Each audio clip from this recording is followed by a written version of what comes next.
Assalamualaikum warahmatullahi wabarakatuh. Alhamdulillah, salawat kepada Rasulullah. Hari ini Alhamdulillah kita bisa bertemu di materi sistem pencernaan makanan untuk pembelajaran biomedik 1. Nah, adik-adik sekalian,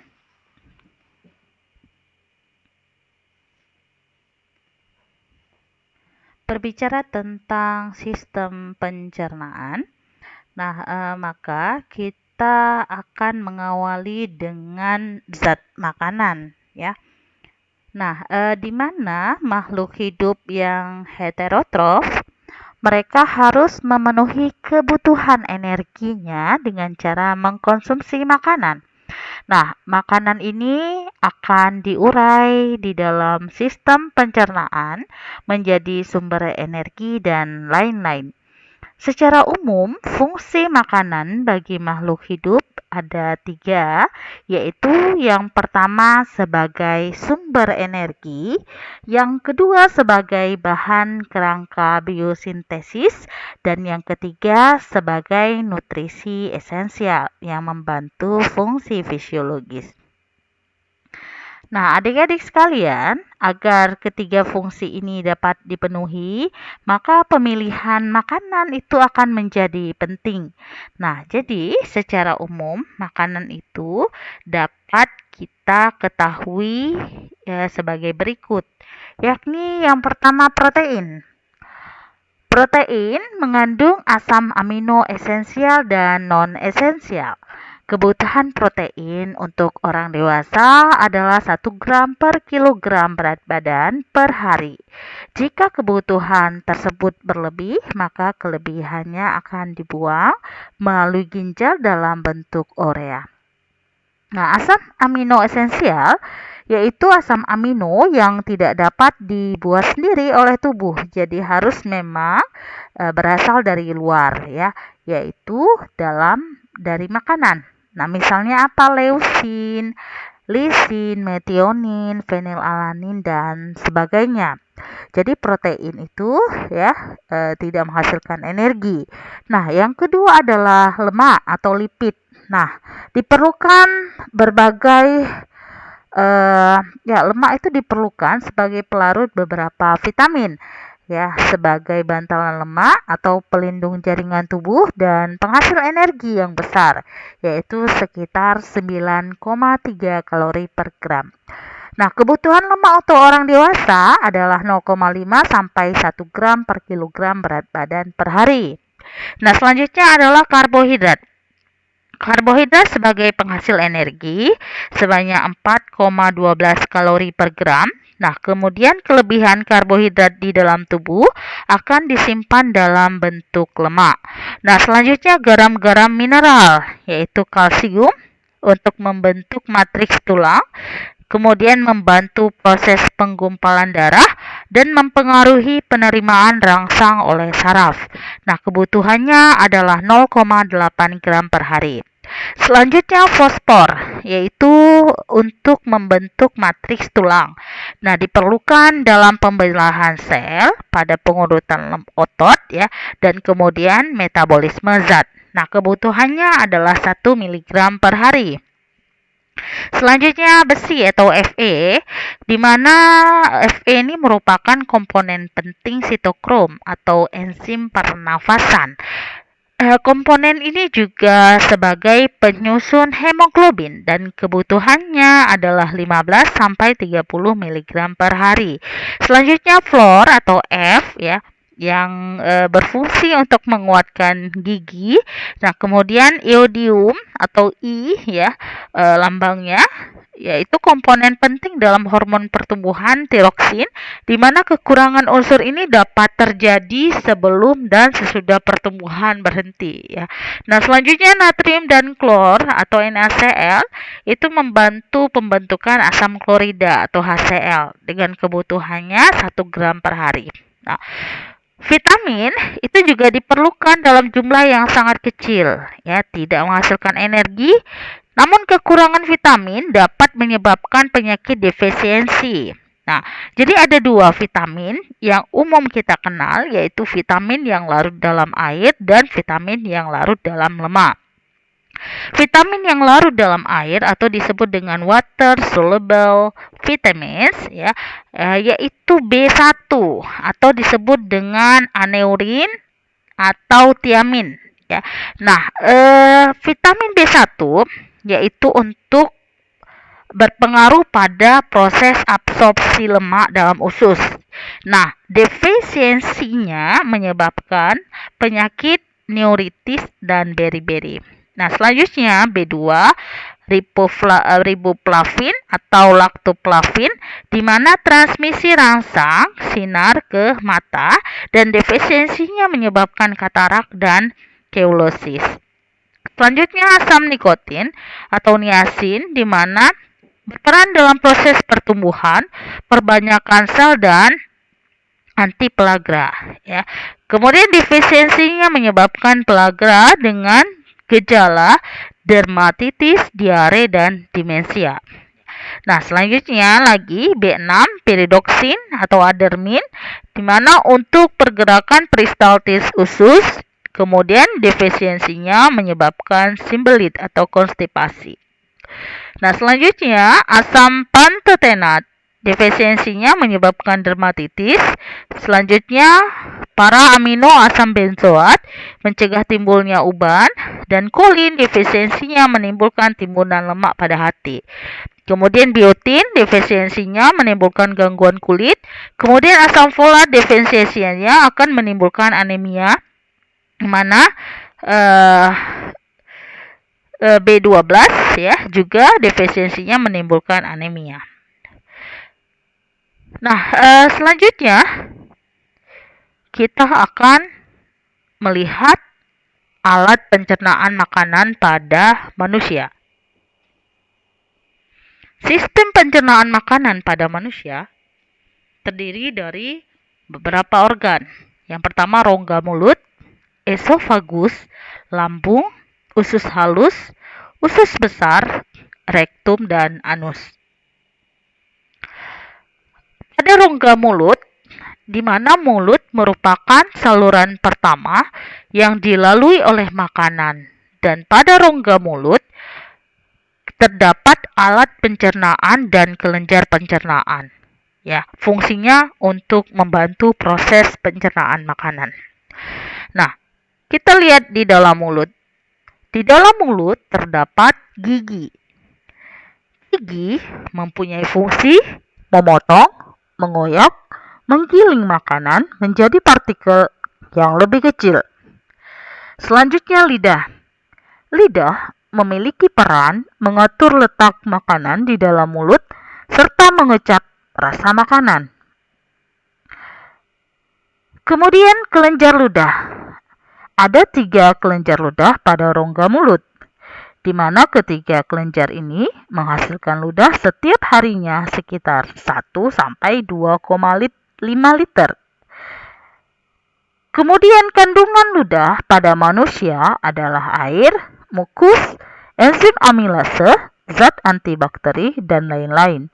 Fungsi ludah adalah melumasi rongga mulut serta mencerna karbohidrat menjadi disakarida.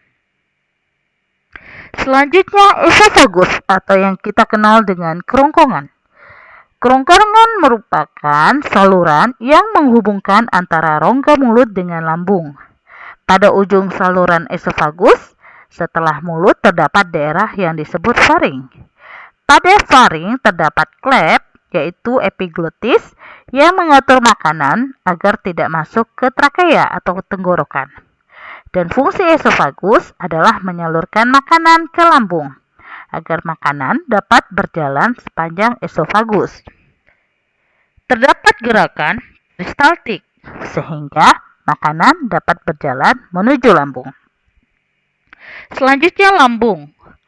Lambung adalah kelanjutan dari esofagus, berbentuk seperti kantung, di mana lambung dapat menampung makanan 1 liter hingga sampai 2 liter. Dinding lambung disusun oleh otot-otot polos yang berfungsi menggerus makanan secara mekanik melalui kontraksi otot-otot tersebut. Di mana ada 3 jenis otot yang menyusun lambung, yaitu otot memanjang, otot melingkar, dan otot menyelor.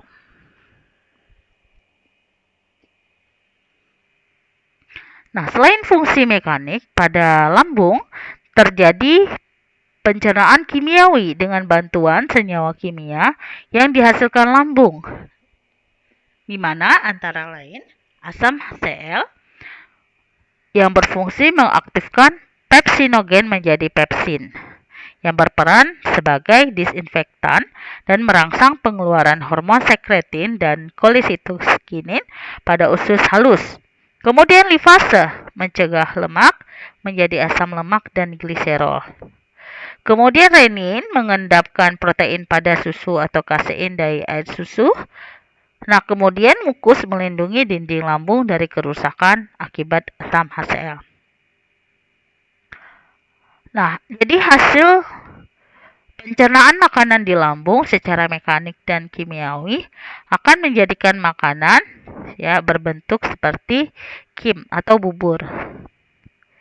Selanjutnya di usus halus. Usus halus ini adalah kelanjutan dari lambung, di mana panjangnya adalah 6-8 meter.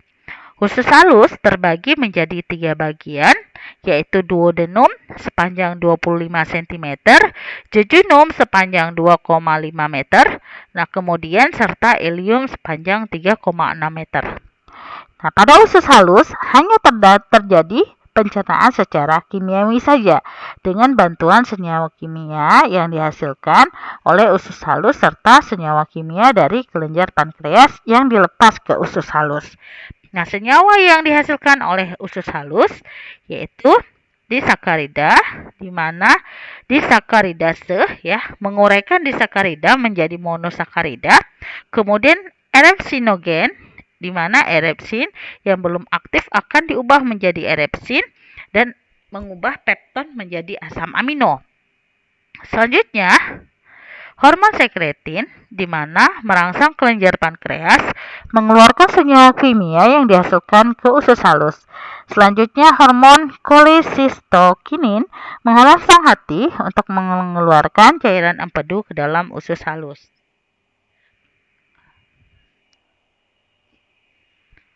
Selain itu, senyawa kimia yang dihasilkan kelenjar pankreas ada juga, yaitu bikarbonat menetralkan suasana asam dari makanan yang berasal dari lambung. Kemudian enterokinase mengaktifkan erepsinogen menjadi erepsin untuk mengaktifkan tripsinogen menjadi tripsin, di mana nanti tripsin mengubah pepton menjadi asam amino. Selanjutnya amilase mengubah amilum menjadi disakarida. Nah, selanjutnya lipase mencerna lemak menjadi asam lemak dan gliserol. Nah, selanjutnya tripsinogen, di mana tripsin yang belum aktif kemudian kimotripsin, nuklease, hormon insulin, hormon glukagon.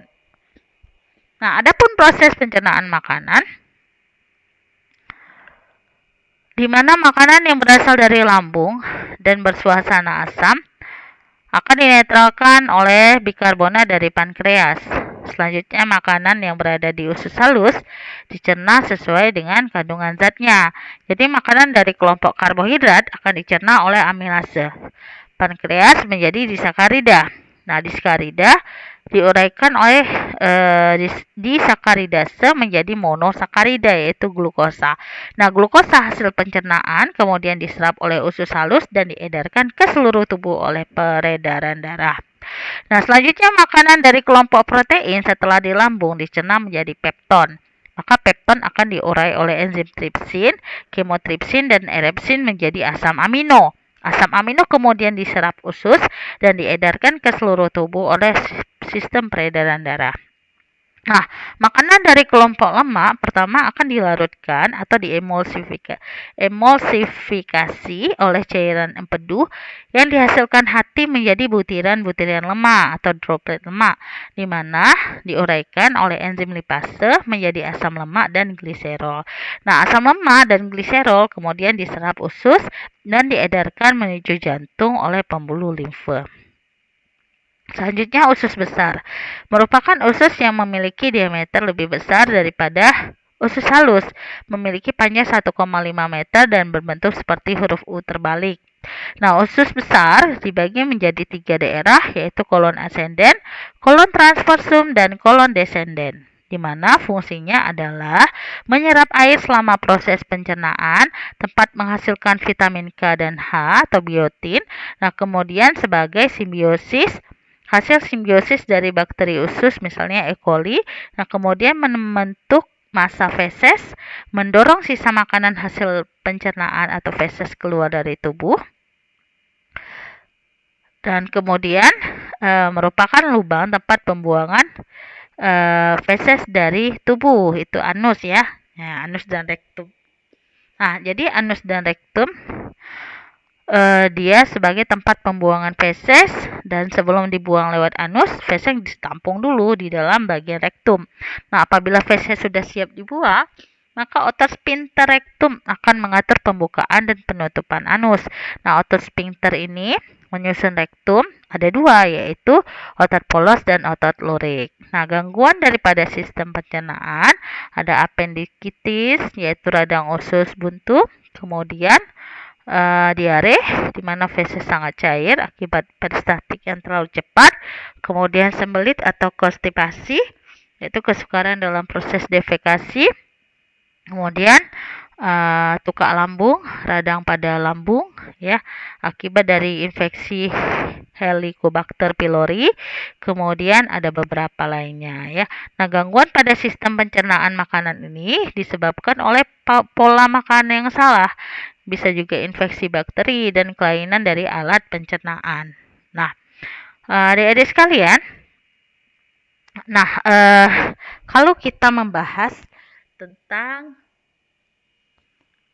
lambung ya, lambung bahasa latinnya itu stomach ya. Nah, stomach itu berada pada sisi kiri rongga abdomen ya, sisi kiri, jadi persis di bawah diafragma. Nah, jadi organ ini besar karena menyimpan seluruh makanan yang dimakan dalam satu waktu.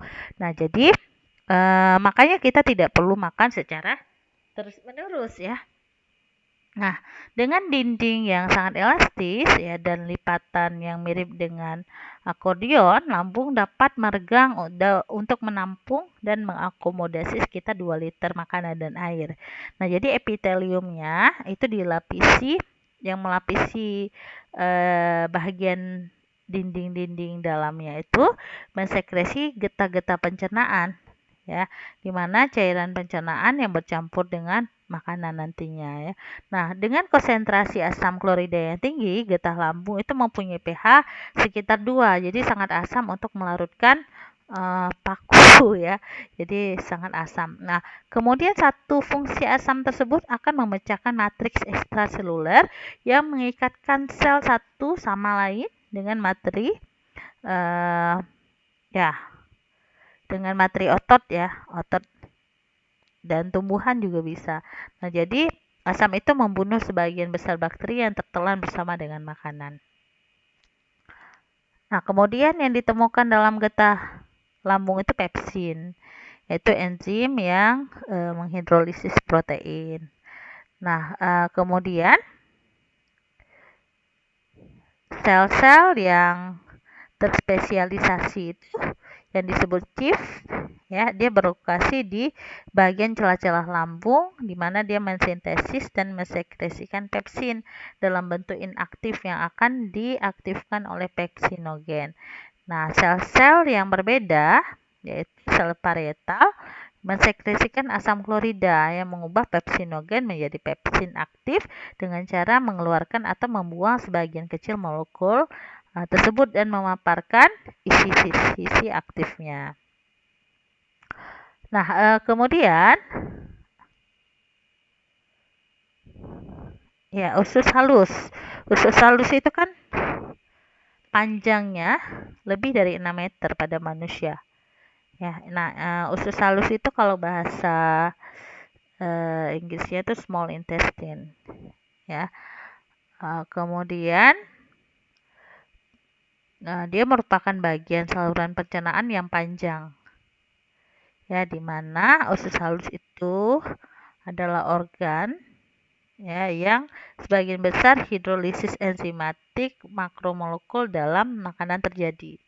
Dan organ ini bertanggung jawab dalam penyerapan sebagian besar nutrien ke dalam darah.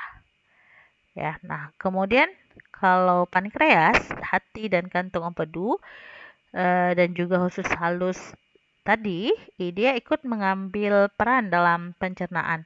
Jadi sekitar 25 cm pertama dari usus halus itu duodenum, ya, di mana kim asam atau bubur tadi makanan yang asam disemprotkan dari lambung bercampur dengan getah pencernaan dari pankreas, hati, kantung empedu dan sel kelenjar pada dinding usus halus itu sendiri.